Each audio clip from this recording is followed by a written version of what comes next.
Hello बच्चों, कैसे हैं आप सब लोग। मैं अंकित अग्रवाल हूं अग्रबंधु ज्ञान केंद्र से। आइए कंटिन्यू करते हैं अपनी क्लास। चैप्टर हमारा रनिंग में है, chapter number 4, human capital formation in India.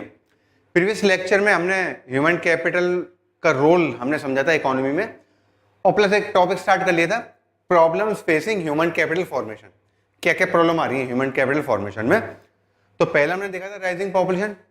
अब दूसरा देखते हैं ब्रेन ड्रेन।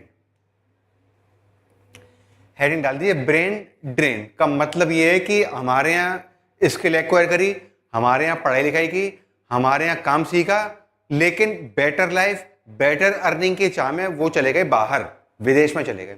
वहां की इकोनॉमी में योगदान हो रहा है। एनएफआईए में जरूर काउंट कर लोगे, लेकिन जीडीपी में तो काउंट नहीं हो पाएगा ना। जीडीपी में तो काउंट हो नहीं पाएगा। तो ये एक दूसरी प्रॉब्लम है। आइए लिख लेते हैं इसके अंदर। यानी जो ब्रेन है उसका हो गया ड्रेन। ड्रेन का मतलब है कि वैसे ड्रेन का नाली होता है, हमारे लिए तो वेस्टेज है जब वो टैलेंट हमारे काम में नहीं आ रहा। तो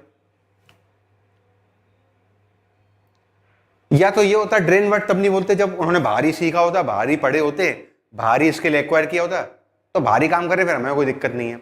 सीखा यहाँ पे, स्किल एक्सपीरियंस यहां से गेन किया, बट सर्विस दे रहे हैं बाहर, तो हमारी इकोनॉमी के में तो नुकसान हो जाएगा ना। Brain drain. It is generally seen that people who are skilled like to migrate outside countries where they can get higher pay, better environment, opportunity to grow in career, etc. तो बाहर चले जाते हैं। वहां पे तो 6 घंटे के बाद ही ओवर टाइम है, कहीं कहीं तो सैलरी बहुत ज्यादा मिल रही है जो यहाँ के एम्प्लॉयर सोच भी नहीं सकते। तो इस उम्मीद से बाहर चले जाते हैं। लिख लीजिए।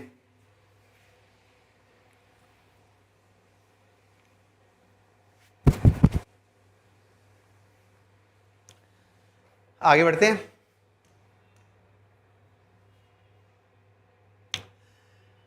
आगे लिखेंगे this migration of trained educated persons of India to other nations is a serious problem to the process of human capital formation in the country. Serious इसलिए क्योंकि अगर वो यहीं पे रहते, यहीं पे आके काम करते, तो यहीं पे इनोवेशन होता है, यहीं का आउटपुट और इंक्रीज हो जाता। ठीक है ना।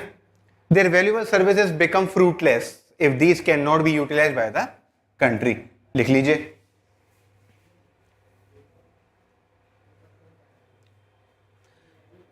ठीक है, ये हो गया ब्रेन ड्रेन। आपने एक मूवी देखी होगी स्वदेश करके। स्वदेश एक मूवी आई थी, शायद नहीं देखी होगी, 2004-5 में आई थी ये। उसमें शाहरुख खान जो है वो नासा में ही काम कर रहे होते हैं, इंडिया में आए हुए होते हैं अपनी आंटी को लेने, लेकिन एंड में उन्हें जाना पड़ता है खाली हाथ।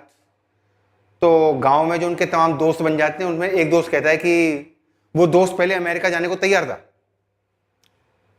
तो शाहरुख खान कहते भी तुम तो जाने को तैयार थे, तुमने तो वीजा वीजा सब बनवा लिया था, अब क्यों नहीं जा रहे। तो वो दोस्त कहता भी है कि इट्स लाइक अपनी चौखट का दिया and giving light to neighbour house, ऐसे ही करके बोलते हैं वो। यानी अपनी चौखट का दिया, हमारे यहाँ का बच्चा लेकिन बाहर जाके सर्विस दे रहा है। तो वही चीज है ब्रेन ड्रेन में। ये हमने लिख लिया। आगे बढ़ते हैं। अब तीसरी प्रॉब्लम क्या है, inefficient man power planning. Inefficient है हमारे यहाँ। वो ग्रेजुएट्स तो लगातार बढ़ते आ रहे हैं, लेकिन फिर उनको कहां कहां एम्प्लॉय करेंगे। गवर्नमेंट के पास इसकी प्रॉपर प्लानिंग है ही नहीं, है भी तो वो हो नहीं पाता है। इतने सारे जॉब्स हम कहां से दे पाएंगे इतने सारे लोगों को, ये भी तो है ना। हालांकि एक नई नई स्कीम वो लॉन्च करते रहते हैं। एक थोड़ा सा याद करो, आपके स्कूल में ना एक वो मांगा गया था, अपार आईडी फॉर्म आपसे भरवाया गया था। अपार आईडी फॉर्म,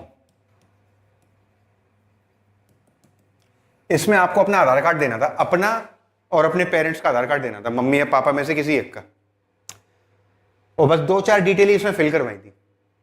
इस अपार आईडी फॉर्म में क्या था, ये सारा रिकॉर्ड फिर गवर्नमेंट के पास रहेगा कि कितने लोग इंटरमीडिएट पास कर रहे हैं, कितने लोग तब ग्रेजुएट होंगे, ताकि उस हिसाब से वो प्लानिंग कर लें।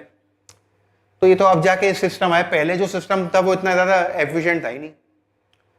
तो इसी वजह से तो काफी सारे लोग अनएम्प्लॉयड रह गए। और भले ये कर भी लें, प्लानिंग कर भी लें, तो इतने सारे लोगों को जॉब कहां से दे दोगे। पूरे इंडिया में लगभग 10% लोग ही हैं जो फॉर्मल सेक्टर में काम कर रहे हैं, केवल 10%। फॉर्मल सेक्टर में काम कर रहे हैं केवल और केवल 10%। 90% इनफॉर्मल सेक्टर में काम कर रहे हैं। और इनफॉर्मल में काम करने का मतलब कोई सोशल सिक्योरिटी बेनिफिट नहीं, कोई ग्रेचुइटी, कोई पेंशन, कुछ नहीं। जब तक काम कर रहे हैं तब तक पैसा है बस। और जो फीमेल वर्कर्स हैं उनको कोई मैटरनिटी लीव नहीं, वो गवर्नमेंट सेक्टर में मिलता है या अच्छे प्राइवेट सेक्टर में मिलता है। तो ये बड़ी दिक्कत है। तो इतने सारे लोगों को कहां से लगा देंगे? और अगर केवल गवर्नमेंट सेक्टर की बात करें तो 3 या 4% लोगों के पास है सरकारी नौकरी इस समय बस। और तैयारी कितने सारे लोग करते हैं? लाखों लोग करते हैं। लगेगी वो 3-4% लोगों की बस। तभी तो कट ऑफ बहुत हाई जाती है। आइए लिख लेते इसके अंदर।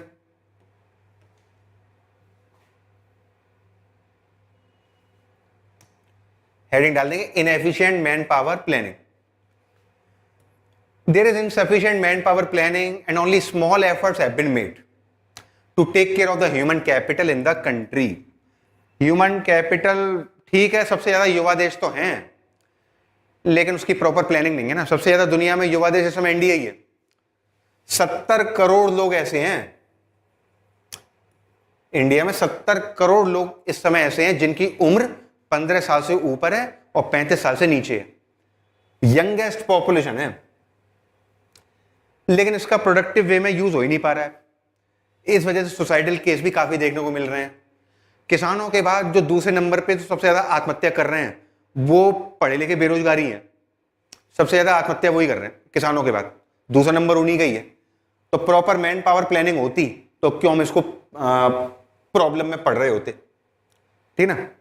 और वैसे भी जो करंट गवर्नमेंट है उनका फोकस इस बात पे बिजनेस को बढ़ावा देना ज्यादा है, ये मुझे लगता है।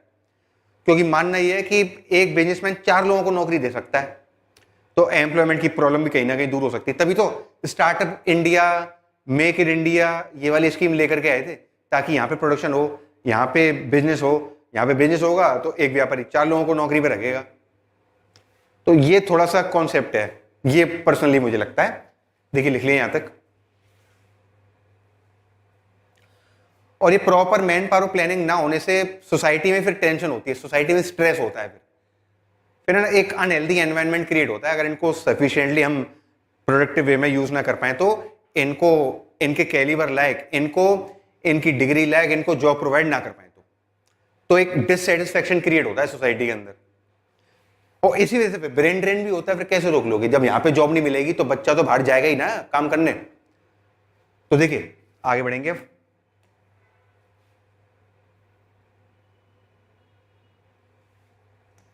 आगे लिखेंगे as a result India is facing one of the most explosive problems of dissatisfaction, graduate unemployment. और एक्सप्लोसिव है ये, काफी मतलब इसका ज्वालामुखी फटने वाला है। कब तक सह रही है सोसाइटी पता नहीं है। एक बार मुझे याद है पीएम ने एक बार अपने उनका जो ऑफिशियल चैनल है उस पर एक वीडियो डाला था। उस समय अनएम्प्लॉयमेंट का क्रेज भी चल रहा था, मैं भी बेरोजगार करके लोग हैशटैग उसमें चला रहे थे, बहुत ज्यादा ट्रेंड में चल रहा था। तो उस समय जो पीएम के वीडियोस आ रहे थे उसमें डिसलाइक्स भर भर के लोग कर रहे थे। मतलब जितने लाइक थे उससे 10 गुना ज्यादा डिसलाइक कर रहे थे लोग। फिर बाद में वो उसको थोड़ा ऑफिशियल हटा दिया, जैसे अभी कितने लाइक है कितने डिसलाइक है मोस्टली वीडियोस में आप देख सकते हैं। अब उन्होंने कुछ ऐसा कर दिया कि वो दिखाई नहीं देता है कि कितने लोगों ने डिसलाइक किया, कितने लोगों ने लाइक किया, वो फीचर हटा दिया है। तो एक्सप्लोसिव प्रॉब्लम है कि डिससेटिस्फैक्शन है। लोग अपना जो फ्रस्ट्रेशन है, जो पढ़े लिखे जो बेरोजगार है वो फ्रस्ट्रेशन निकाल रहे हैं कैसे भी ना कैसे, उनको जॉब नहीं मिल पा रही है। तो it is sad that human power is not being properly used in the country. दुख की बात तो यही है कि ये ह्यूमन जो मतलब मैन पावर है उसको हम ढंग से यूज कर ही नहीं पा रहे। और कई बार बहाना ये दे देते हैं कि पॉपुलेशन तो चाइना में भी ज्यादा है, लेकिन वहां पे तो अनएम्प्लॉयमेंट की प्रॉब्लम है, लेकिन इतनी सीवर नहीं है जितनी यहां पे है, क्योंकि प्रॉपर मैन पावर प्लानिंग है। ठीक है ना, लिख लो।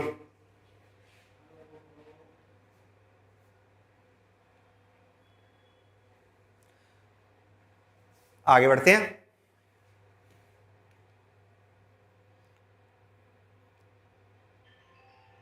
आगे लिखेंगे inefficient training in primary sector. Primary sector का जिक्र इसलिए कर लिया क्योंकि लगभग 44% तो लेबर फोर्स जो हमारी आज भी तो प्राइमरी सेक्टर में इंगेज है ना, यानी लगभग आधी लेबर प्राइमरी सेक्टर में इंगेज है।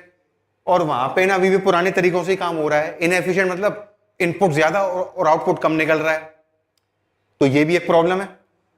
और इनपुट हमारे पास तो लिमिटेड है, हमारे पास रिसोर्सेज तो लिमिटेड है, हमारे पास पानी भी लिमिटेड है, हमारे पास जमीन भी लिमिटेड है। तो ऐसे इनएफिशिएंट तरीके से काम होगा तो कब तक इसको झेल पाएंगे हम, ठीक है ना। फिर आगे जाके और भी आता है, इसमें प्राइवेटाइजेशन देखने को मिल जाएगा। फिर देखिए लिखेंगे इसके अंदर, inefficient training in primary sector. Primary sector mainly agriculture is still the backbone of Indian economy.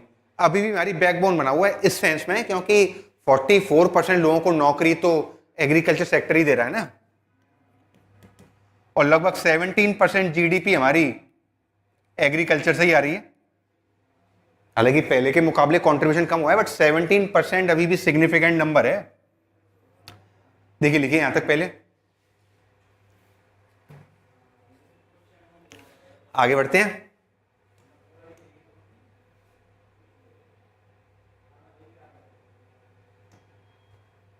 आगे लिखेंगे, but this sector continues to be run by traditional method. पुराने तरीकों से ही काम हो रहा है, ट्रेनिंग है ही नहीं यहाँ पे, नए नए तरीके जानते नहीं है किसान, ठीक है ना। And there is almost lack of on the job training programme. On the job training सुना भी नहीं है छोटे किसानों ने तो। ऑन द जॉब मतलब लर्निंग वाइल लर्निंग या लर्निंग वाइल डूइंग, काम करते करते सीखना। वो तो जैसा पुराने तरीके से चल रहा है वैसे ही करते आ रहे हैं। पहले भी पानी बहुत ज्यादा यूज करते थे, अभी पानी बहुत ज्यादा यूज कर रहे हैं। मैं नहीं कह रहा पानी यूज नहीं करना चाहिए, बिना पानी के क्या ही खेती हो पाएगी, लेकिन कायदे से जड़ में पानी पहुंच जाए बस तो उतना ही सफिशिएंट होता है। लेकिन किसान अपने खेत को पूरा लबालब पानी से भर लेते हैं एकदम, फिर उन्हें एकदम खाली खाली सा लगता है उसके बिना। और जबकि ऐसा तो कोई रूल है नहीं, बस रूट तक बस पानी पहुंच जाए तो उतना सफिशिएंट होता है। वो ग्रो तो करी जाएगी क्रॉप, लेकिन फिर यकीन नहीं होता ना। फिर वो कहते हैं ना वेस्टफुल एक्सपेंडिचर, जो हमने पढ़ा था सेकंड चैप्टर, वही चीज देखने को मिलती है। Not sufficient efforts have been done to educate the farming families. हालांकि एक बीच में किसान चैनल करके लॉन्च किया था, किसान चैनल, उसके ब्रांड एम्बेसडर अमिताभ बच्चन बनाए थे। कोई भी दिक्कत हो टोल फ्री नंबर भी दिया था, लेकिन वो लगता तो है नहीं ना। वो तो तमाम कोशिशें की गई हैं, लेकिन एक कमजोर कोशिशें हैं, लिख लीजिए।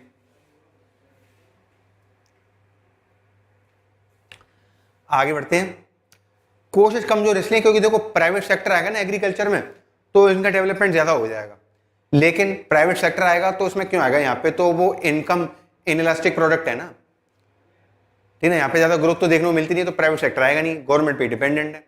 और गवर्नमेंट पे डिपेंडेंट होने का मतलब फिर तो लेट होना ही होना है, इनएफिशिएंसी रहनी है, करप्शन पिलफरेज सब होना ही होना है। आगे बढ़ते हैं। नेक्स्ट प्रॉब्लम, लो एकेडमिक स्टैंडर्ड्स। एकेडमिक स्टैंडर्ड भी पुअर है 70-80 साल के बाद भी, 75 सालों के बाद भी। हालांकि जब कॉन्स्टिट्यूशन बना था तो वो जो आर्टिकल 45 था डीपीएसपी में, DPSP directive principles of state policy, इस आर्टिकल 45 में तब लिख दिया था हमने कि कॉन्स्टिट्यूशन लागू होने के 10 साल के अंदर अंदर सबको लिटरेट बना देंगे, सबको पढ़ा लिखा कर देंगे, और राज्य इसके लिए प्रयास करेगा, राज्यों पर छोड़ दिया था। और डीपीएसपी का तो आपको आइडिया ही है, इसको आप इसके लिए आप सुप्रीम कोर्ट में तो जा नहीं सकते। ये तो स्टेट को कैसा होना चाहिए वो वाली बातें लिखी हुई है 36 से 51 के बीच में। ये राइट टू एजुकेशन एक्ट तो 2009 में पास हुआ था आपका, 2009 में। फ्री एंड कंपलसरी एजुकेशन 6 से 14 साल तक के बच्चों के लिए 2009 में ये एक्ट पास हुआ था। अब ये कंपलसरी है, फ्री भी और कंपलसरी भी। अब आप कहोगे सर हमने तो 8 क्लास तक की एजुकेशन, तो 14 साल तक की एजुकेशन तो हमने तो पैसे दिए हैं, वो प्राइवेट स्कूल था ना, सरकारी में फ्री है। और चर्चा करते हैं इसके बारे में, पहले लिख लेते हैं कुछ।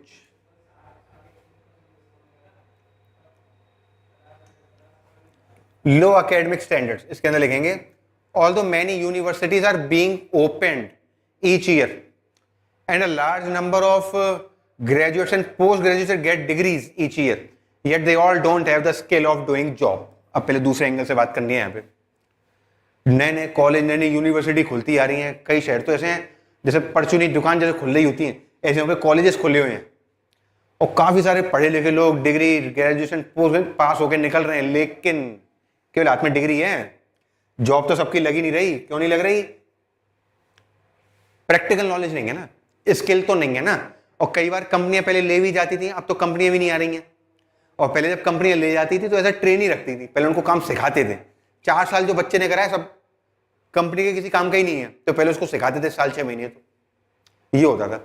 अब तो वो सिखा भी नहीं रहे, आते ही नहीं है लेने को, ऐसा रिसेशन छाया हुआ है। देखो लिखो यहां तक,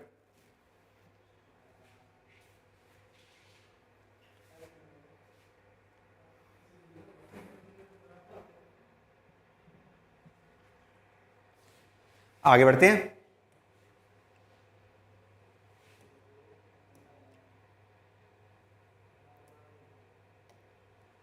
आगे लिखेंगे in fact more than 50% of them don't have efficiency and productivity. आधे से ज्यादा लोग तो ऐसे जिनके अंदर प्रोडक्टिविटी एफिशिएंसी कुछ है ही नहीं। एक बार मैं भी एक रिपोर्ट पढ़ रहा था, 97% एमकॉम पास आउट ऐसे जो किसी फर्म में अकाउंटिंग कर ही नहीं सकते, उन्हें पता ही नहीं है कैसे करनी है। तो बुकिश नॉलेज है, प्रैक्टिकल नॉलेज नहीं है आधे से ज्यादा लोगों में।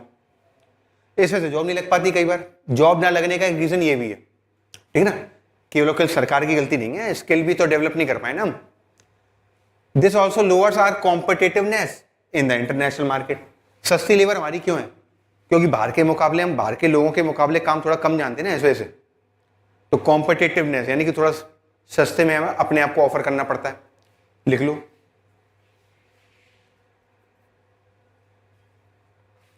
आगे बढ़ते हैं।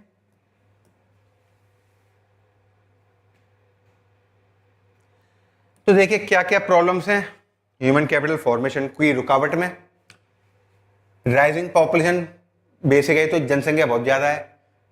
ब्रेन ड्रेन, जो पढ़े लिखे लोग हैं भी वो बाहर चले जाते हैं अच्छी लाइफस्टाइल के लिए, तो उनका स्किल हमारे काम में नहीं आता।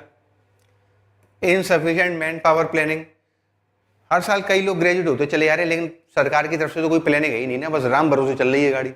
व्हाइट कॉलर जॉब सबको चाहिए, तो वो तो है ही नहीं, 10% सेक्टर में ही है, बस 10% लोग ही कर रहे हैं फॉर्मल जॉब। तो insufficient training in primary sector, वो एग्रीकल्चर स्पेशली वहां पे तो अभी भी पुराने तरीके से ही काम हो रहा है, तो इनएफिशिएंट है, इनपुट ज्यादा आउटपुट कम।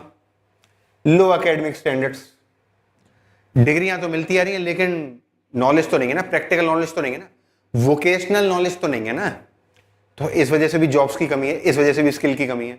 लिख लो।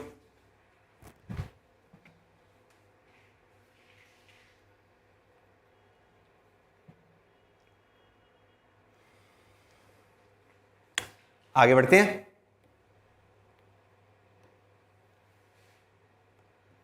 अब नेक्स्ट टॉपिक की हेडिंग डाल देंगे एजुकेशन। एजुकेशन टॉपिक हेडिंग डाल दीजिए, जो कि one of the important, most important determinant है ह्यूमन कैपिटल फॉर्मेशन का, ठीक है ना।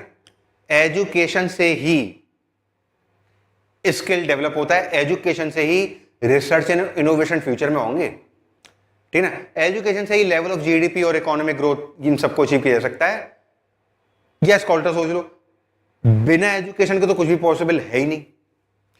इसी वजह से तो एजुकेशन पे जो खर्चा होता है ना, उसको खर्चा नहीं बोलते, उसको बोलते हैं इन्वेस्टमेंट। जैसे आप जो इन्वेस्टमेंट कर रहे हैं आज, उसका रिटर्न आपको फ्यूचर में मिलता है।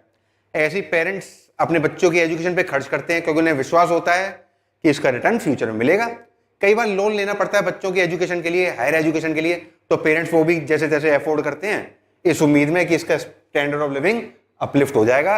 जैसी लाइफ हमने जी है हार्डशिप वाली, ये नहीं जिएगा, इसका स्टैंडर्ड ऑफ लिविंग अपलिफ्ट रहेगा, अच्छी लाइफ जिएगा, ठीक है ना। देखिए पढ़ेंगे सारी इंपॉर्टेंस वगैरह।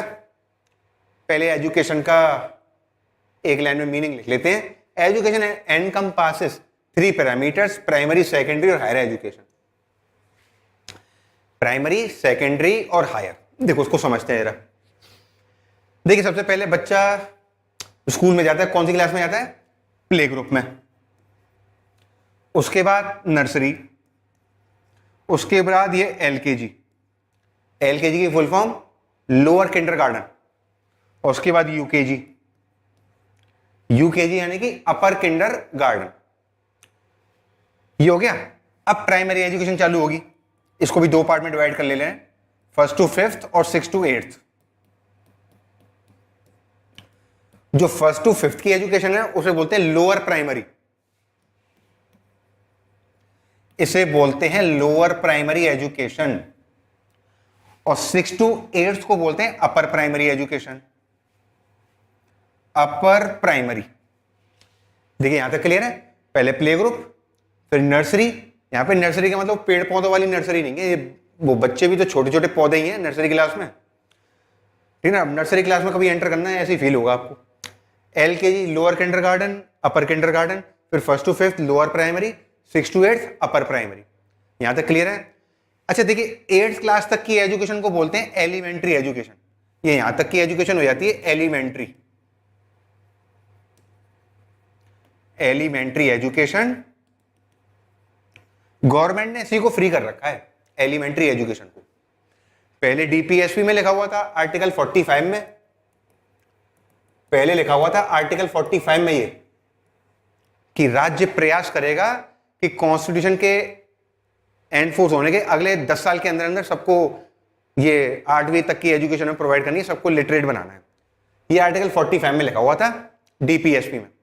बाद में 2009 में सरकार एक एक्ट लेकर के आई, right to education act, short में इसको RTE ही बोलते हैं, राइट टू एजुकेशन बोलते हैं। वैसे पूरा नाम तो उसका ये है, right for education, right to education for the age group of 16 to 14 years, ऐसे करके है। और ये एक्ट आया था 2009 में। अब राइट टू एजुकेशन को बना दिया फंडामेंटल राइट, और किस आर्टिकल में? आर्टिकल 21A में। किस आर्टिकल में? 21A में बना दिया इसको। फंडामेंटल राइट है, फ्री भी और कंपलसरी एजुकेशन भी, सरकारी स्कूल में लेकिन। और कहां तक? 8वीं तक की एजुकेशन, जिसे बोलते हैं एलिमेंट्री एजुकेशन। पहले तो यहां तक नोट कर लो, फिर आगे बढ़ेंगे।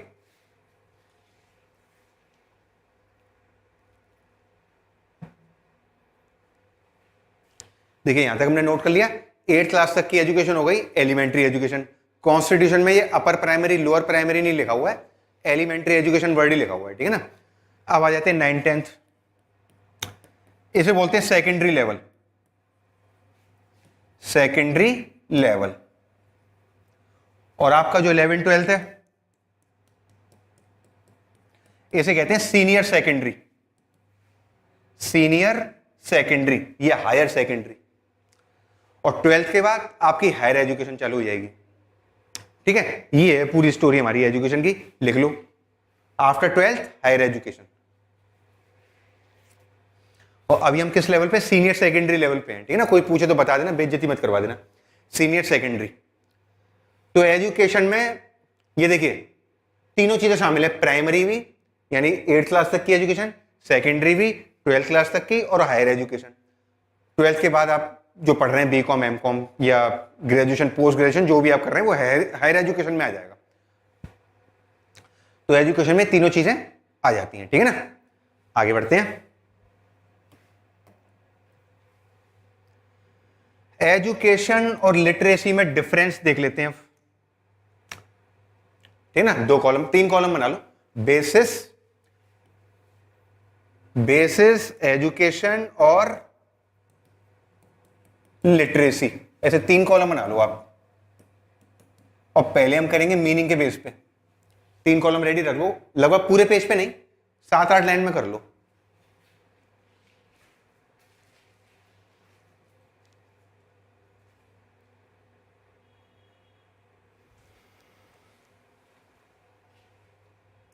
देखिए पहले मीनिंग के बेस पे डिफरेंशिएट करेंगे।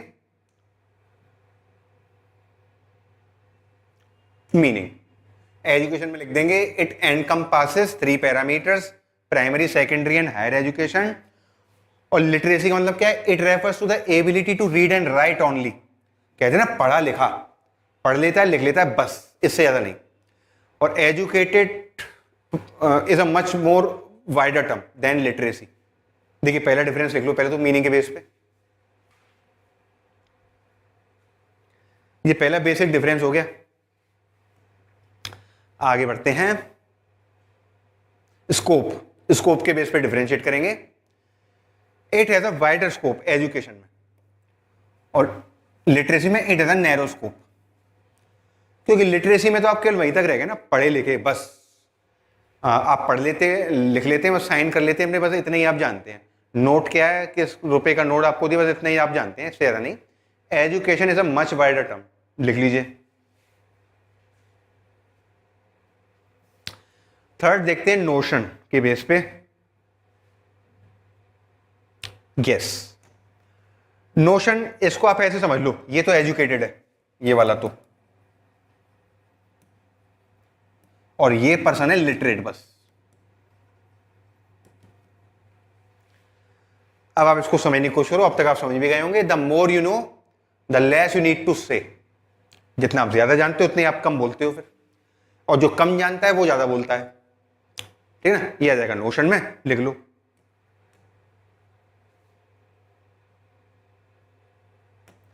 एजुकेशन में लिख लेंगे all educated people are literate. जो एजुकेटेड है वो ऑटोमेटिकली लिटरेट तो होगा ही होगा, लेकिन ऑल लिटरेट पीपल मे और मे नॉट बी एजुकेटेड। लेकिन जरूरी नहीं है कि जो लिटरेट है वो एजुकेटेड भी हो सकता है उसकी पढ़ाई बीच में ही छूट गई हो, है ना। लिख लो यहां तक।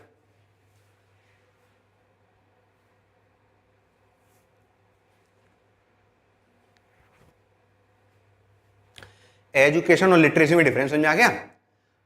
अच्छा, जो हमारा सेंसस होता है ना हर 10 साल में, उसमें लिटरेसी का डाटा बताते हैं। आपको क्या लगता है इंडिया में कितने लोग पढ़े लिखे होंगे? देखिए, जो 2011 में जो जनगणना हुई थी, सेंसस जो हुआ था, according to the census of 2011, about 74% of Indians are literate. 74% literate है 2011 के अकॉर्डिंग। 2021 में तो जनगणना हो ही नहीं पाई, कोविड का बहाना मिल गया गवर्नमेंट को, है ना। लेकिन इस समय मेरा मानना है 80% से तो ज्यादा ही होंगे। 80% से ज्यादा लिटरेट 100% होंगे। और सबसे ज्यादा लिटरेसी है आपकी केरल में, सबसे ज्यादा है वहां पे है 100%। 100% लोग लिटरेट हैं। सबसे अच्छी लिटरेसी रेशो वहीं पे है, काफी टाइम से ही है, नोट कर लीजिए इसको भी।